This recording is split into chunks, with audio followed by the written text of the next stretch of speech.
안녕하세요. 제 이름은 김은자입니다. 올해 75살이에요.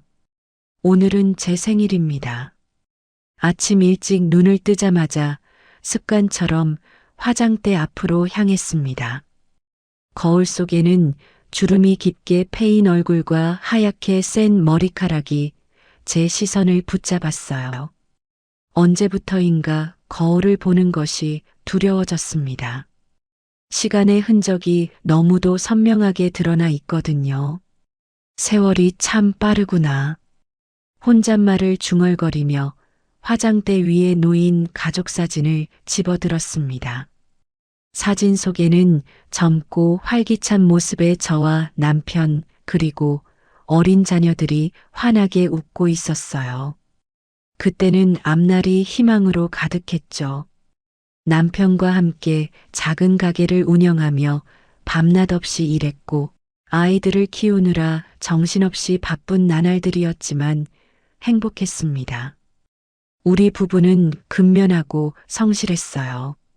작은 가게에서 시작해서 점차 사업을 키워나갔고 하나둘씩 부동산을 매입하기 시작했습니다. 은자야, 우리 언젠가는 아이들에게 물려줄 유산을 제대로 만들어 보자라고 남편이 말했던 게 기억나네요. 그렇게 우리는 평생을 바쳐 재산을 모았습니다. 지금 제가 소유한 건물만 해도 10채가 넘고 예금 통장의 숫자는 수십억을 가리킵니다. 하지만 남편이 세상을 떠난 후 모든 것이 달라졌어요. 자식들은 각자의 삶에 바빠서 저를 찾아오는 일이 점점 줄어들었습니다. 처음에는 이해했어요. 직장도 있고 자녀들도 키워야 하니까요. 그런데 시간이 지날수록 연락조차 뜸해졌습니다. 큰아들 민우는 대기업에서 임원으로 일하고 있고 둘째 민정이는 자신의 사업을 꾸려가고 있어요. 두 아이 모두 성공적인 삶을 살고 있죠. 제가 물려준 것들 덕분에 경제적 어려움 없이 자립할 수 있었으니까요. 하지만 성공한 자식들에게 저는 점점 짐이 되어가는 느낌이었습니다. 고독이 제 일상에 스며들기 시작했어요. 넓은 집에서 혼자 식사하고 혼자 텔레비전을 보며 혼자 잠자리에 드는 일이 반복됐습니다. 가끔 친구들과 만나기도 했지만 나이가 들면서 하나둘 세상을 떠나거나 병원 신세를 지게 되어 만날 사람도 줄어들었어요. 내가 이렇게 외롭게 늙어가는구나. 거울 속 제 모습을 보며 또다시 혼잣말을 했습니다. 한때는 동네에서 소문난 미인이었고 사업 수완도 뛰어났던 제가 이제는 그저 외로운 노인이 되어버린 것 같았어요. 그런데 이상했어요. 분명히 저는 경제적으로 풍족하고 자식들도 잘 키워냈으며 사회적으로도 성공한 삶을 살았는데 왜 이렇게 공허할까요? 재산이 많다고 해서 외로움이 사라지는 것은 아니더군요. 오히려 가족들이 제 재산만 바라보고 있는 것은 아닌지 의심스러울 때도 있었습니다. 생일날 아침 거울 앞에서 이런 생각들이 머릿속을 맴돌았어요. 앞으로 남은 시간이 얼마나 될지 모르겠지만 이대로 외롭게 지내다가 생을 마감하게 될까봐 두려웠습니다. 뭔가 변화가 필요한 시점이라는 생각이 들었어요. 그때 초인종 소리가 집안을 울렸습니다. 초인종이 다시 울렸습니다. 거울 앞에서 생각에 잠겨 있던 저는 서둘러 현관으로 향했어요. 문을 열자 큰아들 민우가 서 있었습니다. 손에는 꽃다발과 케이크 상자를 들고 있었고요. 어머니, 생신 축하드려요. 민우의 얼굴에는 미소가 떠 있었지만 어딘지 어색해 보였어요. 평소보다 더 정중하고 조심스러운 말투였거든요. 1년에 몇 번 보지도 못하는 아들이 생일날 일찍부터 찾아온 것도 의외였고요. 고마워. 들어와. 거실에 앉아 차를 마시며 안부를 물었습니다. 민우는 회사 일, 아이들 이야기를 했지만 계속 뭔가를 망설이는 기색이었어요. 평소 같으면 바로 일어나서 가야 한다고 했을 텐데 오늘은 달랐습니다. 어머니, 그런데 좋은 제안이 하나 있어요. 드디어 본론을 꺼냈군요. 민우는 가방에서 두꺼운 팜플릿을 꺼내 제 앞에 놓았습니다. 표지에는 프리미엄 실버타운 라이프라는 제목과 함께 고급스러운 건물 사진이 인쇄되어 있었어요. 이건 뭐니? 어머니께서 혼자 계시면서 많이 외로우시잖아요. 그래서 알아본 곳인데 여기는 정말 좋은 곳이에요. 같은 또래분들과 함께 지내시면서 다양한 프로그램도 참여하실 수 있고, 민우의 설명이 이어졌지만 저는 다른 생각에 빠져들었어요. 나를 버리려는 건가?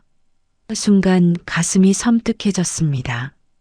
자식들에게 짐이 되고 있다는 생각은 했지만 이렇게 직접적으로 나오니까 충격이었어요.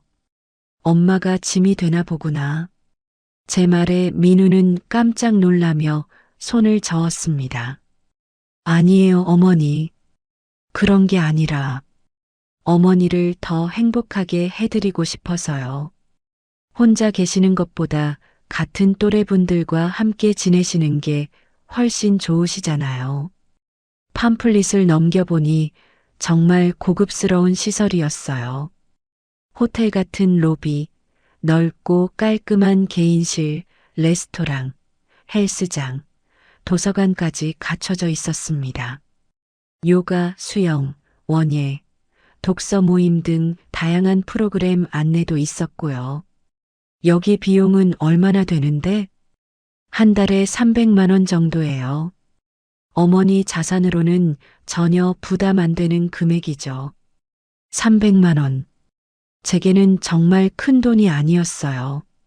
건물 임대료만으로도 한 달에 수천만 원씩 들어오니까요. 하지만 뭔가 석연치 않았습니다. 자식들이 저를 이런 곳에 보내려고 하는 이유가 정말 제 행복을 위한 것일까요? 근데 왜 갑자기 이런 생각을 했지? 민우는 잠시 말을 멈췄다가 조심스럽게 입을 열었어요.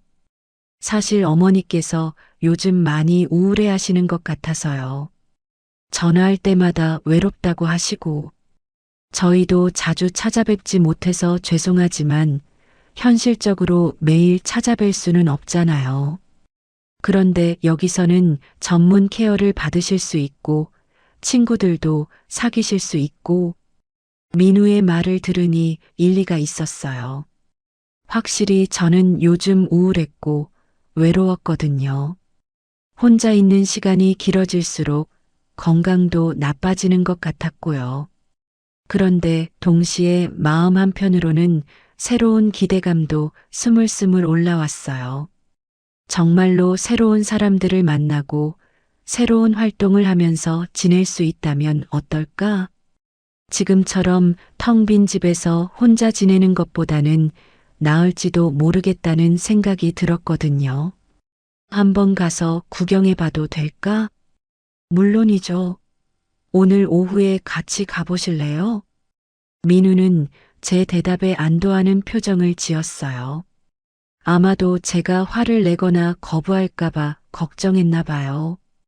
오후에 민우와 함께 실버타운을 방문했습니다. 팜플릿으로 봤을 때보다 훨씬 더 고급스럽고 깔끔했어요. 마치 5성급 호텔 같았습니다. 로비에서는 클래식 음악이 은은하게 흘러나왔고 직원들은 모두 정중하게 인사했어요. 안내해준 직원은 친절했고 시설 설명도 자세히 해줬습니다. 개인실은 작지만 깔끔하게 꾸며져 있었고 필요한 가구는 모두 갖춰져 있었어요. 식당에서는 영양사가 관리하는 건강식을 제공한다고 했고 운동시설도 노인분들 전용으로 따로 마련되어 있었습니다. 어르신들께서 지루하지 않으시도록 다양한 프로그램을 운영하고 있어요. 요가, 수영, 서예, 원예, 독서 모임, 영화 감상, 외부 나들이까지 매일 참여할 프로그램이 있으실 거예요. 프로그램 일정표를 보니 정말 다양했어요. 젊었을 때 해보고 싶었던 것들도 많이 있었고요. 특히 원예 프로그램이 눈에 띄었어요. 예전에 남편과 함께 작은 텃밭을 가꿔본 적이 있는데 그때가 참 행복했거든요. 여기 계신 분들은 어떠세요? 모두 좋은 분들이세요. 처음에는 낯설어 하시지만 금세 친해지시더라고요. 외로우실 일이 없으실 거예요. 견학을 마치고 집으로 돌아오는 길에 민우가 물었어요. 어떠세요, 어머니? 마음에 드세요? 솔직히 마음에 들었어요. 시설도 좋았고 프로그램도 흥미로워 보였습니다. 무엇보다 같은 또래 사람들과 함께 지낼 수 있다는 점이 매력적이었어요. 하지만 한편으로는 서운함도 있었어요. 결국 자식들이 저를 멀리 보내려는 것 아닌가 하는 생각이 들었거든요. 그래, 한번 가보자. 결국 그렇게 대답했습니다. 새로운 시작이 될지도 모른다는 기대감이 서운함을 앞섰어요. 이대로 혼자 지내다가 더 우울해지는 것보다는 나을 것 같았거든요. 입주 첫날 짐을 정리하며 새로운 환경에 적응해 보려고 노력했어요. 개인실은 예상보다 작았지만 깔끔했고 창문 밖으로 보이는 정원도 예뻤습니다. 그런데 뭔가 어색했어요. 평생 살던 집을 떠나 이런 곳에서 살게 될 줄은 몰랐거든요. 점심시간이 되자 식당으로 향했습니다. 넓은 식당에는 이미 많은 어르신들이 앉아 식사를 하고 계셨어요. 저는 구석 자리에 혼자 앉아서 조용히 식사를 시작했습니다. 여기 오신 지 얼마 안 되셨죠? 갑자기 누군가 말을 걸었어요. 고개를 들어보니 단정한 옷차림의 할머니가 웃으며 서 계셨습니다. 네, 오늘이 첫날이에요. 아, 그러시군요. 저는 박순자예요. 여기 온 지 6개월 됐어요. 같이 앉아도 될까요? 순자 할머니는 친근하고 따뜻한 분이었어요. 저보다 1살 많다고 하시면서 이런저런 이야기를 들려주셨습니다. 처음엔 저도 두려웠어요. 자식들이 좋다고 해서 왔는데 집이 그리워서 울기도 했거든요. 그런데 지금은 좋아요. 여기 분들이 다들 좋으시고 할 일도 많아서 하루가 금세 지나가요. 순자 할머니의 말에 마음이 한결 놓였어요. 저만 이런 마음이 드는 게 아니었구나 싶어서 위안이 됐거든요. 어떤 프로그램들이 재밌으세요? 요가가 제일 좋아요. 몸도 유연해지고 마음도 편안해져요. 원해도 해보세요. 직접 꽃과 채소를 키우는 게 얼마나 보람 있는지 몰라요. 그날부터 순자 할머니와 친구가 됐어요. 함께 식사하고 함께 프로그램에 참여하면서 점점 실버타운 생활에 익숙해져 갔습니다. 요가 수업은 정말 좋았어요. 젊었을 때부터 몸이 딱딱했는데 매일 조금씩 스트레칭을 하니까 몸이 한결 가벼워지는 느낌이었어요. 강사님도 친절하게 개별 지도를 해주셨고요. 원예 프로그램은 특히 마음에 들었습니다. 작은 화분에 상추와 방울토마토를 심고 매일 물을 주면서 자라는 모습을 지켜보는 재미가 쏠쏠했어요. 남편과 함께했던 텃밭 가꾸기가 생각나기도 했지만 슬픔보다는 따뜻한 추억으로 다가왔습니다. 독서 모임도 참여해봤어요. 한 달에 한 권씩 같은 책을 읽고 이야기를 나누는 시간이었는데 다른 분들의 생각을 들어보는 게 흥미로웠습니다. 젊었을 때는 책 읽을 시간이 없었는데 이렇게 여유 있게 책을 읽을 수 있다는 것도 새로운 경험이었어요. 처음 한 달은 정말 만족스러웠어요. 매일 할 일이 있고 함께 어울릴 친구들도 생겼으니까요. 순자 할머니를 비롯해 몇 분과 더 친해졌고 식사 시간마다 함께 앉아서 이야기꽃을 피웠습니다. 민우도 가끔 안부 전화를 걸어왔어요. 어머니, 어떠세요? 재밌게 지내세요? 라고 물으면 응, 좋다라고 대답했습니다. 실제로 그때는 정말 좋았거든요. 하지만 시간이 지나면서 작은 불편함들이 하나둘 눈에 들어오기 시작했어요. 가장 먼저 느낀 건 음식이었습니다. 처음에는 영양사가 관리한다고 해서 기대했는데 맛이 점점 밋밋해졌어요. 짜지도 않고 달지도 않은 그냥 건강에만 좋을 것 같은 음식들이었죠. 어쩌다 간이 센 반찬이 나오면 금세 사라져 버렸어요. 순자야, 음식이 좀 싱겁지 않아? 그러게 말이야. 처음엔 괜찮았는데 자꾸 먹으니까 좀 지겨워. 순자 할머니도 같은 생각이었어요. 그래서 가끔 간식을 사 먹기도 했지만 규칙상 개인실에서 음식을 조리하는 건 금지되어 있었습니다. 직원들의 태도도 달라지는 것 같았어요. 처음에는 모두 친절하고 정중했는데 시간이 지나면서 기계적으로 대하는 느낌이 들었습니다. 물론 나쁘게 대하는 건 아니었지만 진심이 느껴지지 않았어요. 실장님, 에어컨 온도를 좀 올려주실 수 있을까요? 너무 추워서요. 어르신, 규정상 24도로 고정되어 있어요. 개인적으로 조절하기 어려우시면 얇은 카디건을 입으세요.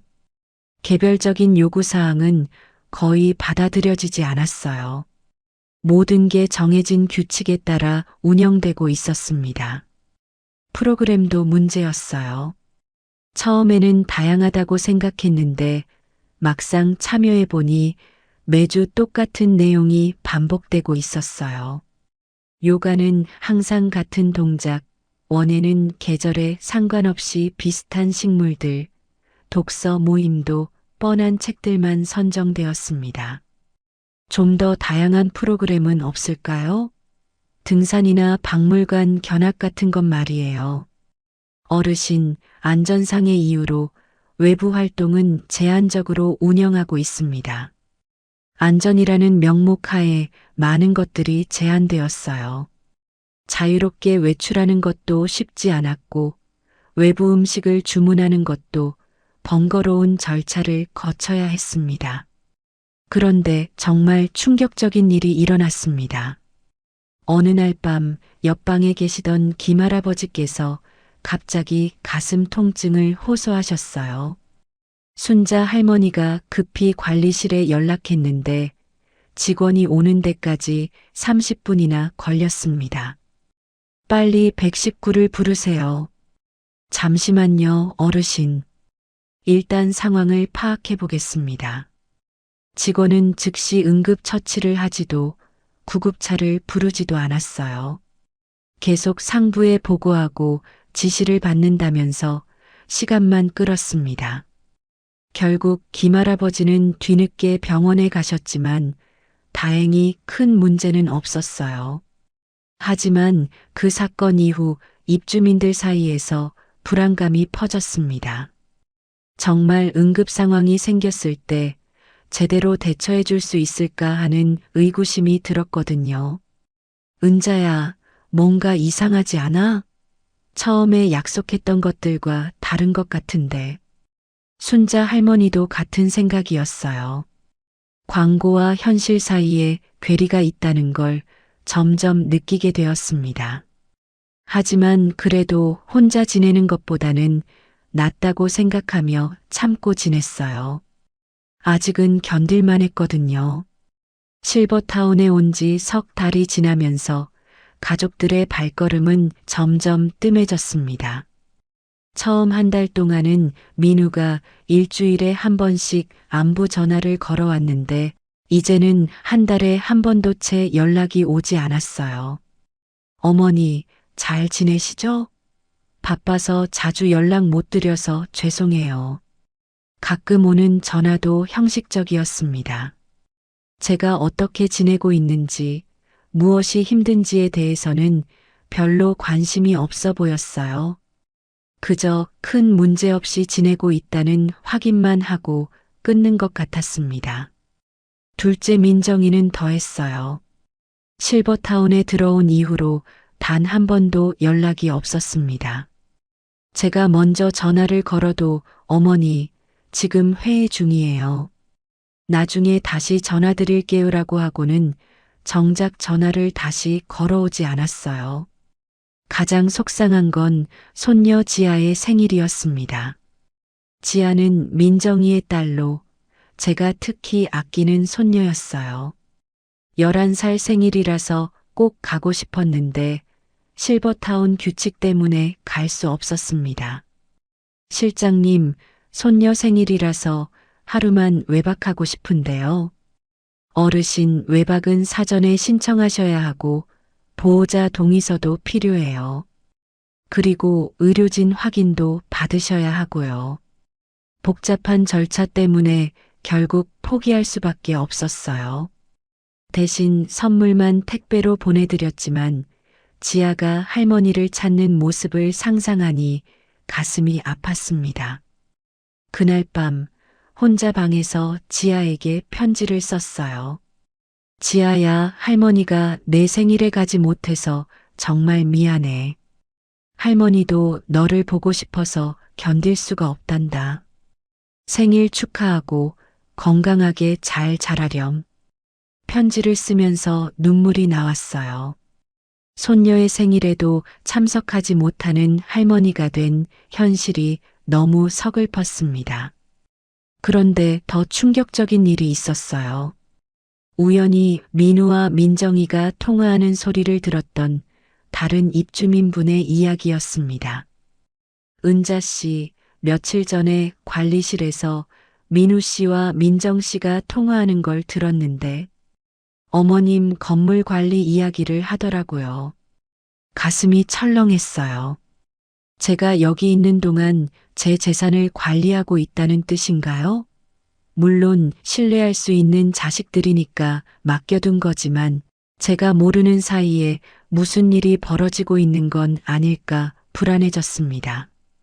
그날 밤 잠이 오지 않아서 창밖을 바라보며 생각에 잠겼어요. 정말로 자식들은 제가 여기 있는 것을 편애하는 걸까? 제 재산 관리를 직접 할 수 있어서 좋아하는 건 아닐까? 지아야, 할머니가 정말 미안해. 혼자서 중얼거리며 눈물을 흘렸습니다. 한때는 그 누구보다 당당했던 제가 이렇게 초라한 할머니가 되어버렸다는 현실이 받아들여지지 않았어요. 다음 날 아침 식당에서 순자 할머니를 만났습니다. 평소와 달리 제 얼굴이 어두워 보였던지 걱정스럽게 물어봤어요. 은자야, 무슨 일 있어? 얼굴이 안 좋아 보이는데. 아니야, 별일 없어. 하지만 순자 할머니는 제 마음을 알고 있는 것 같았어요. 식사를 마친 후 조용한 곳으로 데려가서 진지하게 말했습니다. 은자야, 이렇게 살면 안 돼. 우리 아직 살아있잖아. 순자 할머니의 말에 고개를 들었어요. 여기서 이렇게 지내다가 죽으면 뭐 남는 게 있겠어? 우리가 단순히 보살핌 받는 늙은이들이야? 아니잖아. 우리도 우리만의 삶이 있고 존중받을 권리가 있어. 하지만 나이가 들면 어쩔 수 없는 거 아니야? 그게 아니야, 은자야. 나이 든다고 해서 우리가 무시당해도 되는 건 아니라고. 우리의 삶은 우리가 지켜야 해. 순자 할머니의 말이 가슴에 와닿았어요. 그러고 보니 저는 언제부터인가 체념하고 있었던 것 같아요. 나이가 들었으니까 어쩔 수 없다. 자식들에게 짐이 되지 않으려면 이렇게 살아야 한다고 스스로를 납득시키고 있었던 거죠. 그날 밤 혼자서 깊이 생각해 봤어요.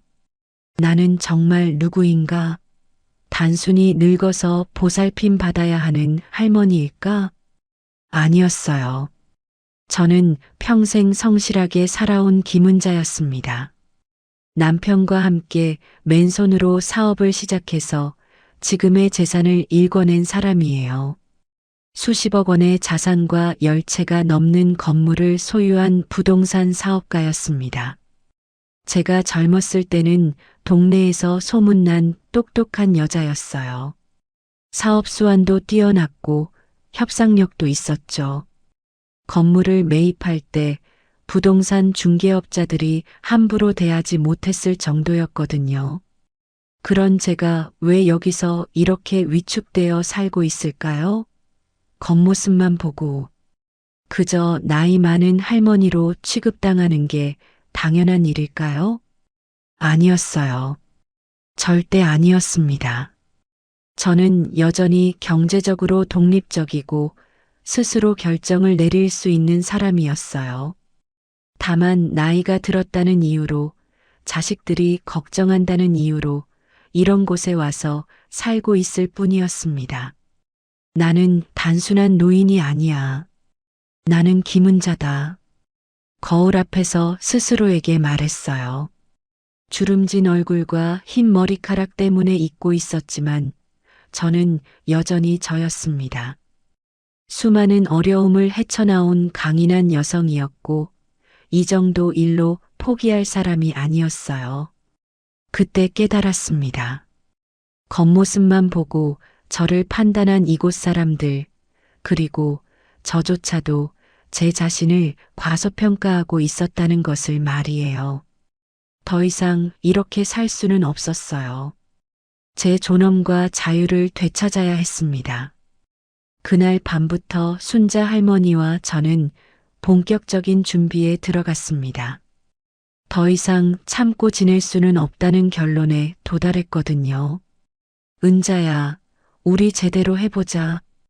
그냥 불만만 말하지 말고 구체적인 증거를 모아야 해. 순자 할머니의 말이 맞았어요.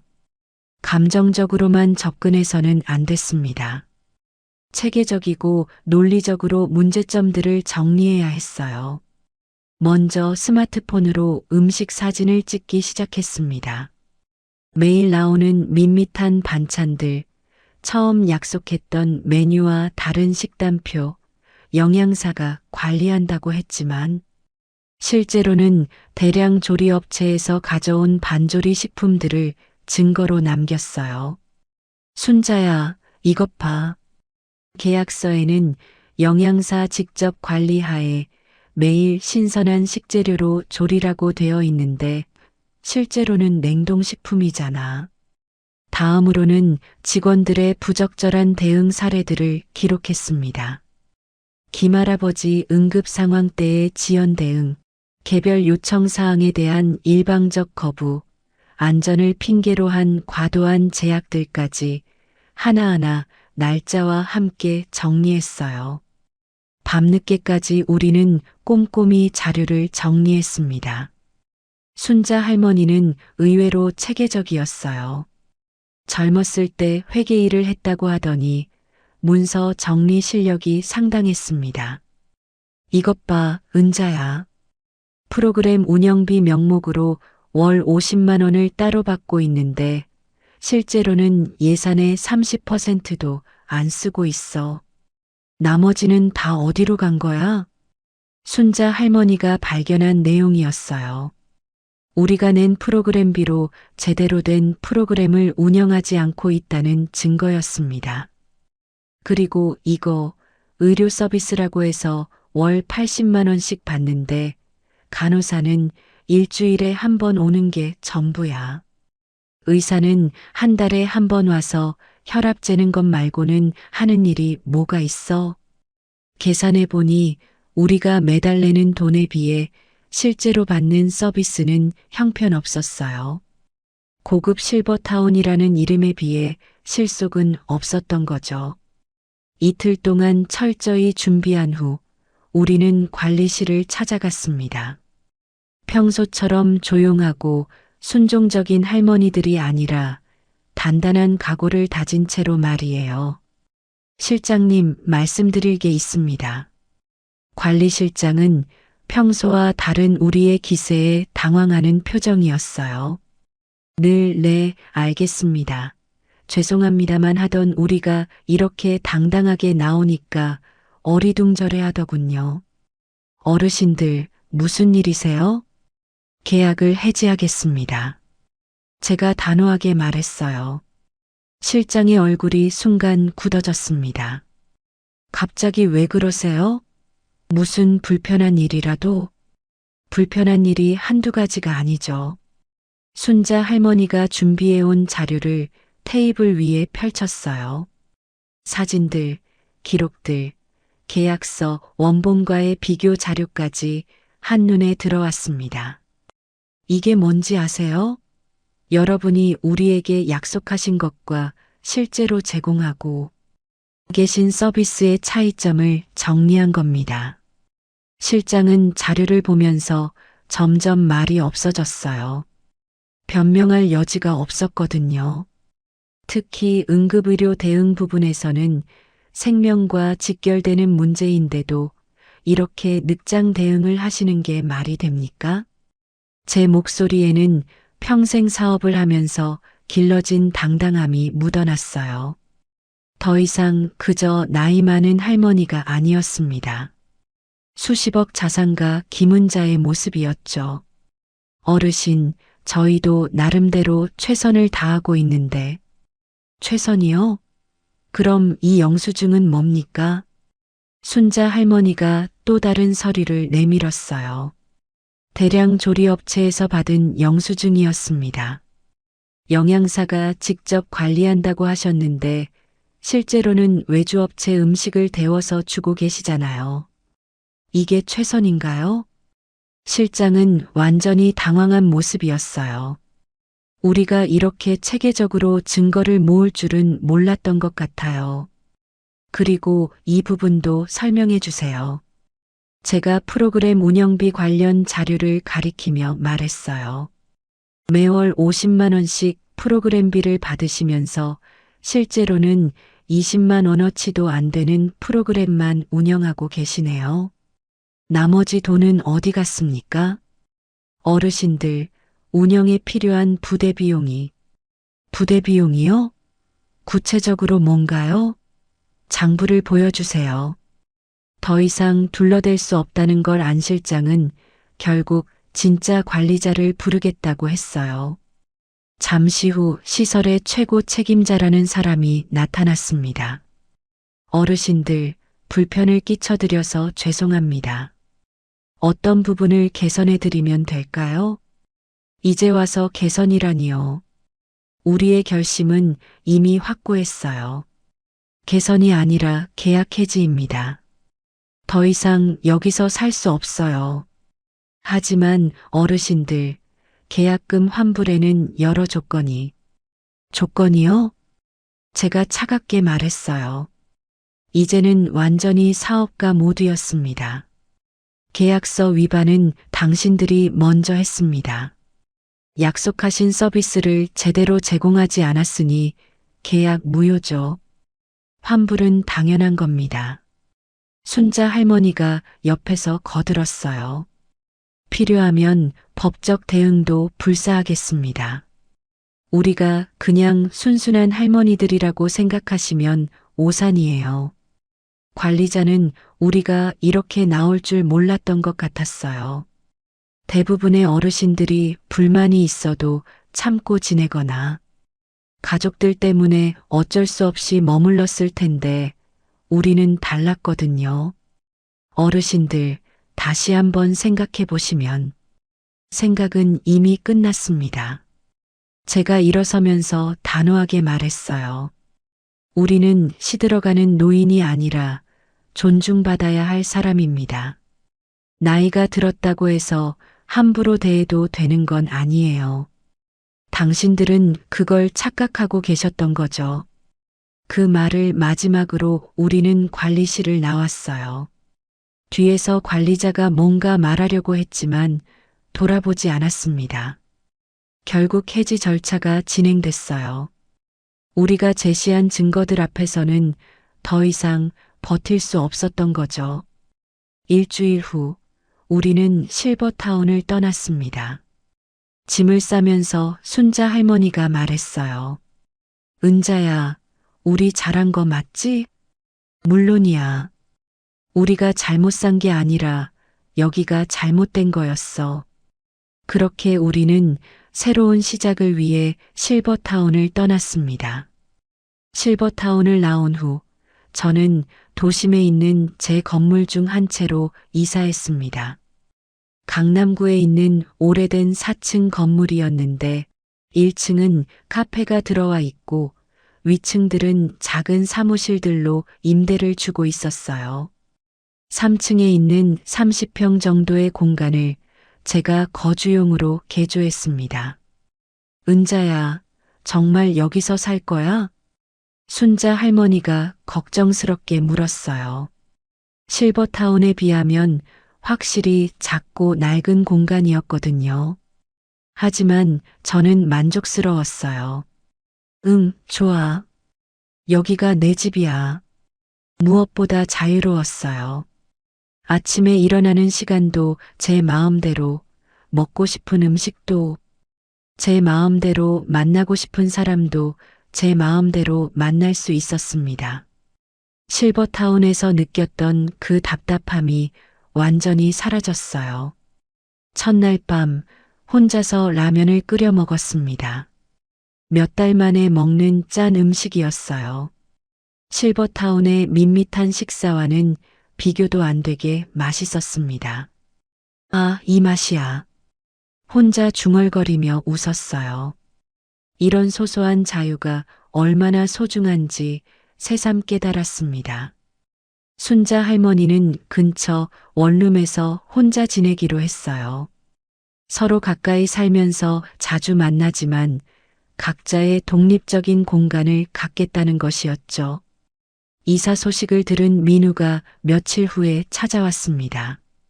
얼굴에는 당황스러움과 걱정이 섞여 있었어요. 어머니, 갑자기 왜 나오신 거예요? 실버타운이 불편하셨어요? 불편한 정도가 아니었어. 사람 취급을 안 하더라. 제 대답에 민우는 놀란 표정이었어요. 실버타운에서 무슨 일이 있었는지 자세히 듣고 나서야 상황을 이해하는 것 같았습니다. 그랬군요. 몰랐어요. 좋은 곳이라고 해서 너희들이 몰랐을 수도 있어. 하지만 이제는 알았으니까 됐어. 그런데 어머니, 여기서 혼자 지내시기 힘들지 않으세요? 병원도 멀고 응급 상황이 생기면 민우의 걱정도 이해했어요. 하지만 저는 이미 모든 걸 계획해뒀습니다. 걱정하지 마. 1층 카페 사장님이 좋은 분이야. 매일 안부도 묻고 뭔가 필요하면 도와주겠다고 하더라. 그리고 순자도 가까이 살고 있어. 실제로 1층 카페를 운영하는 김 사장님은 30대 젊은 여성이었는데 제가 이사 온 첫날부터 친절하게 챙겨주셨어요. 할머님, 뭔가 필요한 게 있으시면 언제든 말씀하세요. 제가 도와드릴게요. 김 사장님뿐만 아니라 2층에서 꽃집을 운영하는 이모님, 4층의 작은 출판사 직원들까지 모두 따뜻하게 대해주셔서 금세 이웃 같은 정을 느낄 수 있었어요.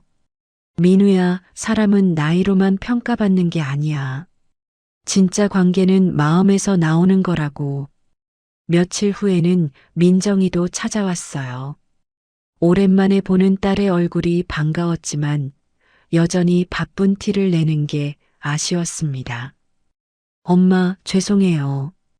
요즘 너무 바빠서 실버타운에서 나오셨다고 오빠가 그러던데. 응, 나왔어. 거기는 내가 살 곳이 아니더라. 민정이도 처음에는 걱정했어요. 하지만 제가 이곳에서 어떻게 지내고 있는지 보고 나서는 안심하는 표정이었습니다. 그런데 엄마, 여기가 오히려 더 좋아 보여요. 엄마답게 사시는 것 같아. 그렇지? 나도 그렇게 생각해. 가장 기뻤던 건 손녀 지아를 자유롭게 만날 수 있게 된 것이었어요. 주말에 지아가 놀러와서 함께 요리도 하고 영화도 보고 이야기도 나눴습니다. 할머니, 여기가 훨씬 좋아요. 실버타운은 뭔가 무서웠어요. 지아의 솔직한 말에 웃음이 나왔어요. 아이들은 역시 순수하고 정직하더라고요. 순자 할머니와는 거의 매일 만났어요. 함께 시장도 보고 영화도 보러 가고 때로는 여행도 다녔습니다. 실버타운에서는 꿈도 꿀 수 없었던 자유로운 활동들이었죠. 은자야, 우리 제주도 한번 가볼까? 좋아. 언제든지. 즉석에서 항공권을 예매하고 2박 3일 제주도 여행을 다녀왔어요. 60년 넘게 살면서 이렇게 자유롭게 여행을 다녀본 건 처음이었습니다. 제주도에서 순자 할머니와 함께 걸으며 바다를 보는데 문득 깨달았어요. 진짜 행복은 남들이 정해준 틀에서 사는 게 아니라 내가 선택한 삶을 사는 것이구나 하고요. 순자야, 우리 참 잘했지? 그럼 당연하지. 우리가 왜 남의 눈치 보면서 살아야 해? 돌아와서 아이들에게 여행 사진을 보여주니 놀라더라고요. 어머니, 정말 즐거워 보이세요. 그래, 정말 즐거워. 민우와 민정이도 제가 달라진 모습을 보고 신기해했어요. 실버타운에 있을 때보다 훨씬 활기차고 건강해 보인다면서요. 엄마, 죄송해요. 처음에는 실버타운이 더 좋을 거라고 생각했는데, 민정이가 미안해하며 말했어요. 아니야. 덕분에 중요한 걸 알게 됐어. 뭐려? 진짜 행복은 선택에서 오는 거야. 남이 좋다고 하는 걸 따라가는 게 아니라 내가 원하는 삶을 선택하는 것 말이야. 그날 밤 거울 앞에 선 제 모습은 실버타운에 있을 때와는 완전히 달랐어요. 같은 주름, 같은 흰 머리카락이지만 눈빛이 살아있었습니다. 당당하고 자신감 넘치는 김은자의 모습이었어요. 이곳에서의 삶은 완벽하지 않을 수도 있어요. 때로는 불편한 것도 있고 걱정되는 일도 있을 겁니다. 하지만 그 모든 것이 제가 선택한 것이라는 점이 중요했어요. 자유와 존엄이 함께하는 곳, 바로 여기가 제가 진짜로 살아갈 집이었습니다. 새로운 삶을 시작한 지 6개월이 지났을 무렵 순자 할머니가 흥미로운 제안을 했어요. 은자야, 우리 경험을 다른 사람들과 나눠보면 어떨까? 무슨 말이야? 우리처럼 실버타운이나 요양시설에서 어려움을 겪고 있는 어르신들이 많을 거 아니야. 우리가 어떻게 해서 이 문제를 해결했는지 알려주면 도움이 될 것 같아. 순자 할머니의 말에 깊이 생각해 봤어요. 정말로 우리 같은 상황에 처한 분들이 많을 것 같았거든요. 나이가 들었다는 이유로 자신의 권리를 포기하고 불합리한 대우를 당연하게 받아들이는 분들 말이에요. 좋은 생각이야. 그런데 어떻게 할까? 강연은 어때? 복지관이나 경로당에서 우리 이야기를 들려주는 거야. 그렇게 시작된 것이 노인 권익 강연이었습니다. 처음에는 동네 복지관에서 작은 모임으로 시작했어요. 10여 명의 어르신들 앞에서 우리의 경험을 나누는 것이었죠. 안녕하세요. 저는 김은자입니다. 오늘 여러분께 제 이야기를 들려드리려고 왔어요. 처음 강연은 떨렸어요. 하지만 제 이야기를 들은 어르신들의 반응을 보고 확신을 갖게 됐습니다. 저도 요양원에서 비슷한 경험을 했어요. 그런데 나이가 들면 어쩔 수 없다고 생각했거든요. 맞아요. 자식들 눈치 보느라 불만이 있어도 참고 지냈어요. 많은 분들이 공감하며 자신의 이야기를 들려주셨어요. 그분들의 이야기를 들으며 우리의 강연이 정말 필요한 일이라는 걸 깨달았습니다. 여러분, 나이가 들었다고 해서 포기하지 마세요. 우리도 존중받아야 할 존재입니다. 제 말에 어르신들의 눈가가 붉어졌어요. 평생 누구에게도 들어보지 못한 말이었을 거예요. 저희가 젊었을 때는 나라를 위해 일했고 자식들을 위해 희생했잖아요. 그런 우리가 왜 나이 들었다는 이유로 함부로 대접받아야 합니까? 순자 할머니의 말에 박수가 터져 나왔어요. 작지만 뜨거운 박수였습니다. 강연이 끝난 후 한 할머니가 눈물을 흘리며 다가오셨어요. 고맙습니다. 오늘 이야기 듣고 용기가 생겼어요. 저도 요양원에서 나와서 혼자 살아볼 생각이에요. 그분의 눈물을 보며 가슴이 뜨거워졌어요. 우리의 이야기가 정말로 누군가에게 도움이 되고 있다는 것을 실감했습니다. 소문이 퍼지면서 강연 요청이 늘어났어요. 다른 구의 복지관에서도 경로당에서도 심지어 대학교에서도 강연 요청이 들어왔습니다.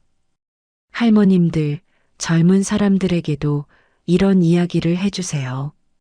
부모님을 어떻게 대해야 하는지 알 수 있을 것 같아요. 대학교 사회복지학과 교수님의 요청으로 젊은 학생들 앞에서 강연을 하게 됐어요. 처음에는 젊은 친구들이 우리 이야기에 관심이 있을까 싶었는데 의외로 진지하게 들어주더라고요. 할머님, 부모님께 실버타운을 권유하려고 했는데 다시 생각해 봐야겠어요. 네, 좋은 실버타운도 있을 거예요. 하지만 중요한 건 어르신의 의사를 존중하는 거죠. 무엇보다 선택권을 드려야 해요. 강연을 통해 만난 사람들 중에는 우리와 비슷한 상황을 겪은 분들이 많았어요. 그분들과 함께 작은 모임을 만들기도 했습니다. 존엄한 노후를 위한 모임이라는 이름으로요. 한 달에 한 번씩 만나서 서로의 안부도 묻고 어려운 일이 있으면 함께 해결 방법을 찾기도 했어요. 혼자서는 해결하기 어려운 일들도 여럿이 힘을 모으면 가능했거든요. 은자 씨 덕분에 요양원에서 나올 수 있었어요. 순자 씨가 알려준 방법으로 부당한 비용을 돌려받았어요. 모임에 참여하신 분들이 하나둘 자신의 삶을 되찾아가는 모습을 보는 게 가장 보람 있었어요. 1년이 지나자 우리의 활동은 지역 신문에도 소개됐어요. 75세 할머니의 당당한 도전이라는 제목으로 말이에요. 기사를 본 민우가 전화를 걸어왔어요. 어머니, 신문 봤어요. 정말 대단하세요. 별거 아니야. 그냥 당연한 일을 한 것뿐이야. 아니에요. 많은 분들에게 용기를 주고 계시잖아요. 저도 자랑스러워요. 민정이도 마찬가지였어요. 엄마, 제 친구 엄마도 엄마 강연을 들어보고 싶다고 하시던데요.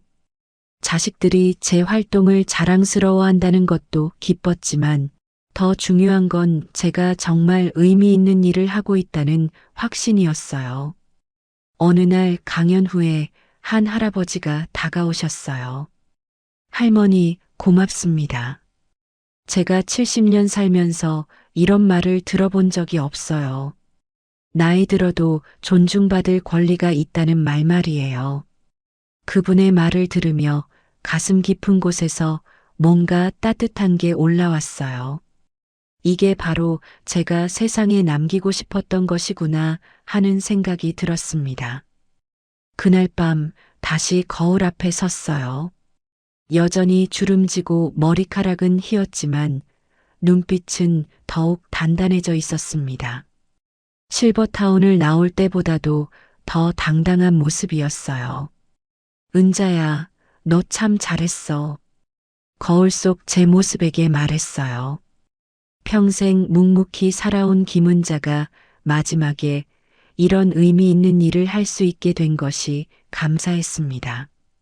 겉모습은 변해도 사람의 품격과 권리는 결코 사라지지 않는다는 것, 나이가 들어도 존중받을 권리가 있다는 것, 그리고 진짜 행복은 자신이 선택한 삶을 사는 데 있다는 것.